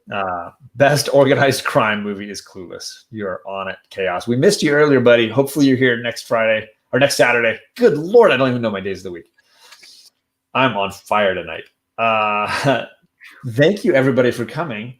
I put the link to Greg's channel down below. Greg, do you have stuff coming up you want to let people know about? I know you had that creator interview not too long ago. Yeah, I did just drop a creator interview Friday. It's with a new company called Behemoth. The guy from Quebec. And really fun interview with him talking about his new book that was featured in the Previews magazine and stuff. So that was that. I dropped it last night. So check that out. Monday, I have unboxings. Wednesday, I got something. I don't remember. I've got stuff dropping Monday, Wednesday, Friday. We're gonna have some game shows with Mrs. Bearded here next week, coming back because it's been a while since she's been on the channel. But every Monday is unboxings usually, unless I need to switch something up for a creator interview. And then usually some creator interviews. I'm actually working on a new series that I'm going to start to do some reviews of Amalgam comics and talk about my love for the Amalgam series from the mid-90s. So that's going to be fun, but I don't know when that's going to happen, but it'll happen eventually. So yeah, just come check it out. Bearded Comic Bro everywhere. Awesome. I've been dropping a weekly Thursday edit video on the pull list I've got for the next week. So you can look back at the one I dropped Thursday if you want to find out books that are coming out next week that I'm picking up. So you can look forward to that dropping every Thursday. I've also got the articles I'm dropping on comictime101.com. I just did a recap of Ten of Swords, the last 4 issues. So if you are reading it and want to hear more discussion on it, join in the chat there on that one. Feel free to leave me a comment over there. I have Dungeons and Dragons tomorrow. I'm off for my wedding anniversary on Monday.